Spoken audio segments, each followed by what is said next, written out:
Surojemo veze de kotize beva adaradara diremene kitaraza ukuve zinekaya binifo nasengera y'umuntu azumva abona butumwa amaze igihe kirekire y'umukino mu rubavu kandi ndagiye neza ko nagufasha ndamubwira ati genda nta kibazo nzi neza ko uzabinzanira arambwira ngo fatwa biterera imbere yanjye ndamubwira ati nanjye kumena kumwifatwa yafatwa ntayo nshaka warataye ntakikawa ntakikubona.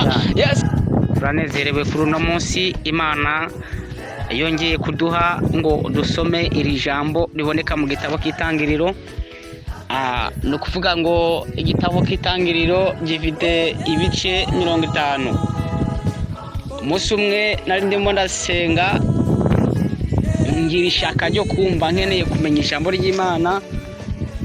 Tangije mbwira Imana ati Mana ndashaka kuvuga ijambo rifite ubushobozi, ndashaka kuvuga ijambo rifite imbaraga, ndashaka kuvuga ijambo ryawe, ndashaka kumenya Bibiliya, ndashaka kumenya imbaraga ziba mu ijambo ryawe.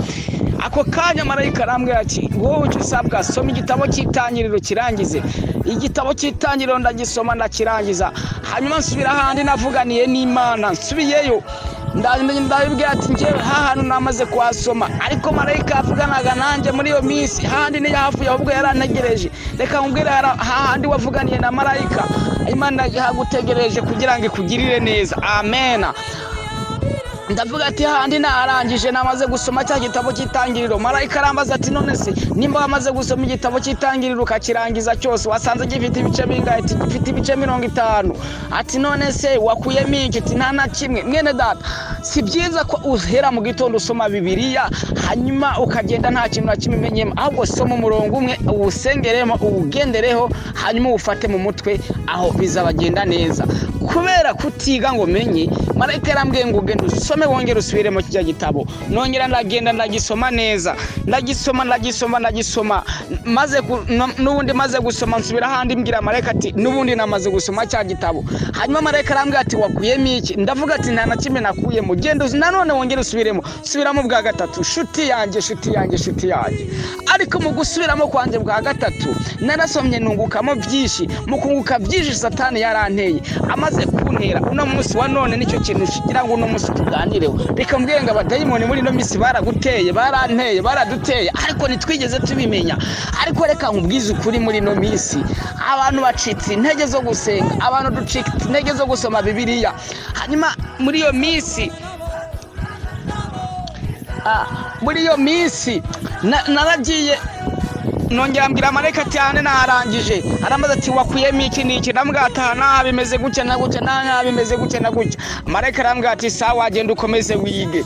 Ariko mu kugenda kwanjye Satani yamaze kumenya ko maze kugabana ijambo ry'Imana, arangije arantera anyibagiza ijambo, ahubwo antwara mu bindi. Buri munsi nkahora nitekerereza ibindi bintu bitari ijambo ry'Imana.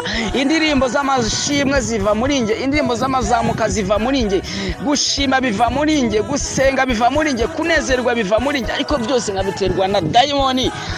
Umunsi umwe nongeye gusubira ku karago, haciyemo nk'ukwezi n'ubundi ntagisenga. Nongeye gusubira ku karago, dayimoni araza aranseka, ndi kumureba aranseka cyane. Ndamubwira ati uri gusetwa n'iki? Arambwira ngo sinarinzi kuzongera gusenga, ndagira ngo wongere usenge, wongere umara amazi Satani muri ino minsi.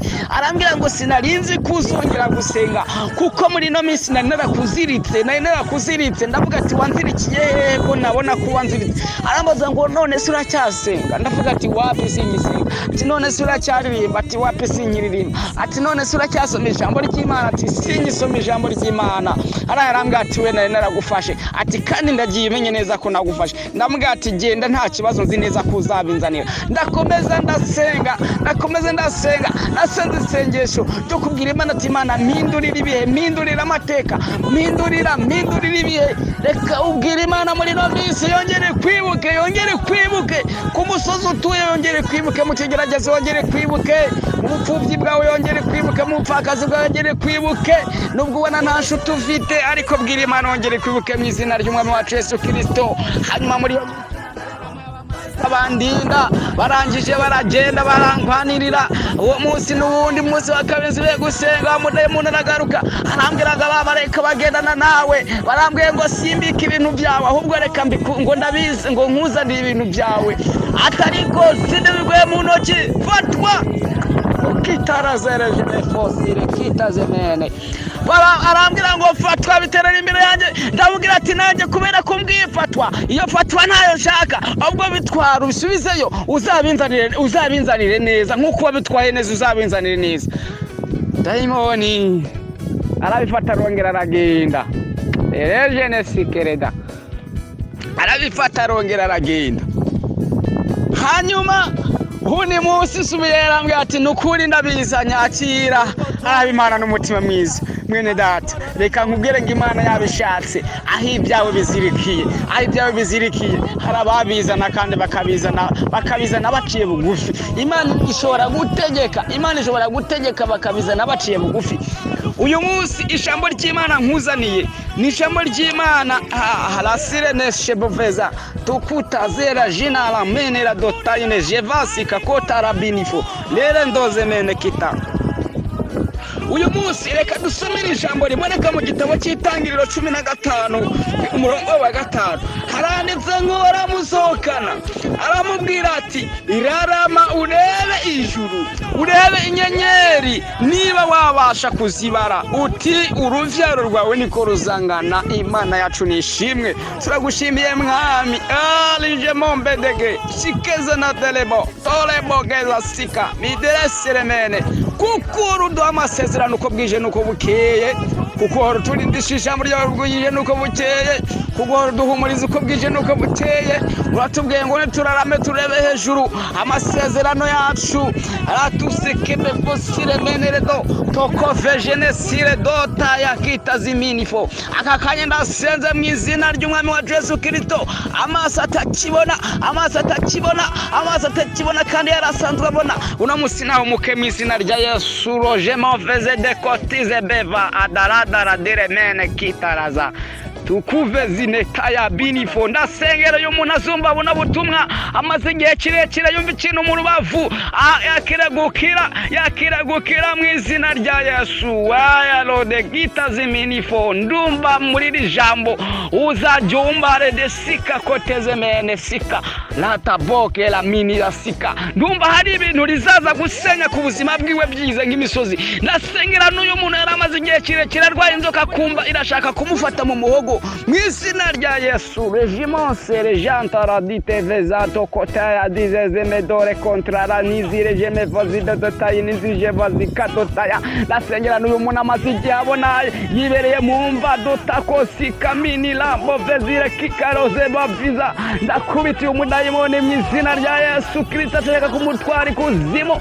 tutereneze jambe fasa ineto kovezida la bini ya la sejane tekuwa deziva veza ineleno okuwa dijeme vazita dista dosire nezene jina staro dere dochize zave tukuwa veza inedere toko zivesi tuteze jeme taine raila dota kosika kote ano meninge ano shidere do. Ndasengera n'uyu amazimisi yumva umugongo tukuzakika nesere dotaya wa mugongwe mu izina rya Yesu tukusavezaine. Urakoze mwami kutabaye urakoze n'uyu yaramaze igihe kirekire arwaye mu nda tokusaveva lemando fosirebo raina tokosika kote n'uyu yaramaze imisi arwaye igifu lere jine sire nese kita tuterevo sika unarengerwe n'imbaraga zawe Yesu. Urakoze kukuri Imana kandi ukabugiye kwesha icyubahiro. Ndasengera uyu muntu kizengera kimufata buri munsi ari mu nzira kumva kizengera kiramufashe ndamusengera mu izina rya Yesu ndamusengera mu izina rya Yesu.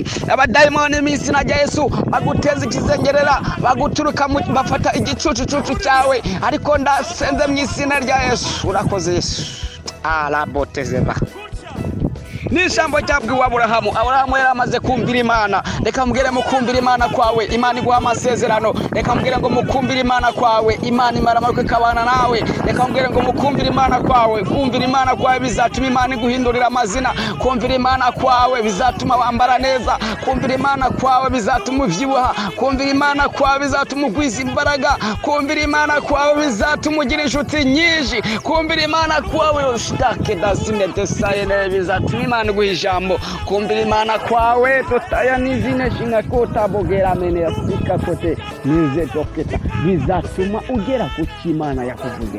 Kumvira Imana kwawe bizatuma ugera ku Imana yakuvuze. Aburahamu ngo yumvira Imana. Aburahamu ngo yumvira Imana. Imana imuha Isaka amaze gushikataya ariko yabanje kumvira Imana. Muri no minsi banza wisuzume nimba uri murumvira Imana. Narayabonye message ntera ubwoba. Narimo nasenga saa 8 y'ijoro mbona umugabo muremure, mbona umugabo mwiza cyane yambaye ibintu vyera ari hejuru arimo aragenda asoma ariko nababaye cyane abantu yakomeje gusoma bamwe na bamwe ndabazi ariko nta numwe yigeze aboneka. Mwene data umvira Imana reka gusinzira, umvira Imana reka gusinzira. Yesu arimo araguhamagara. Mbega byabe byawe bya kera biri hehe? Zambaraga za kera wakoreshaga ziri hehe? Mbega yanzandiri wajya kuririmba ziri hehe? Handi wajya gusenga hari hehe? Warataye ntakikaho ntakikubona. Yesu arakomeza arahamagara. Nababaye cyane abantu twari dusanzwe tuzinanye kandi bahamagawe ariko nta numwe yigeze yitaba kubera ko bose bari basinziriye. Mwene data nshuti y'umusaraba, Yesu aragushaka mu gicuku cya nijoro. Yesu aragushaka saa 9, Yesu aragushaka saa 8 za nijoro, kuko hari ibyawe Imana ishaka kukubwira, hari Imana ishaka kukubwira, Imana ishaka guhambura, hari Imana ishaka kubohora. Reka dusengane Imana kugira ngo Imana ongere duhe umwete, ongere duhe ubuvyutse, ongere duhe imbaraga. Nyakubaho Imana duhe umwete, duhe imbaraga.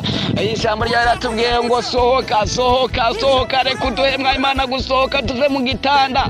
Araje note kosika twongere dukumbura ubutayu, kuko mu butayu ni ahantu heza twahererwa amasezerano. Mu butayu ni ahantu heza twakiriye indwara. Mu butayu ni ahantu heza ku karago, kukaje mefezira kita ku karago wavuganiye natwe byinshi ariko tumaze kudamarara. Ongera uduhe imbaraga zo gusenga mu izina rya Yesu dukumbuza karago. Urakoze kukuri Imana karuje kuturengera, dushoboze kandi tugiriye neza. Ndasenye uzumvira ijambo ryawe, reka umuhe imbaraga kandi umuhe kunesha. Icyubaro n'amashimwe n'ibyawe ndamusengeye kugira ngo ibirwanya umubere maso, umubere ku rugamba, umubere umurinzi. Roteke karamenera sika mwijoro narotarote neza, nagendane nawe, navuga Yesu, maze imiruka byose bizatsindwe mu izina rya Yesu. Urakoze rero, dukomeze dushigikire icyubaro n'amashimwe n'ibyawe. Ndibusaka ubutumwa muzabukurikira kuri YouTube. Murakoze cyane nabo tubana kuri WhatsApp, namwe mukomeze kuvuga neza. Imana ikomeze kubagura, ndabakunda cyane. Ni Nkuru za Dismas n'umusore wa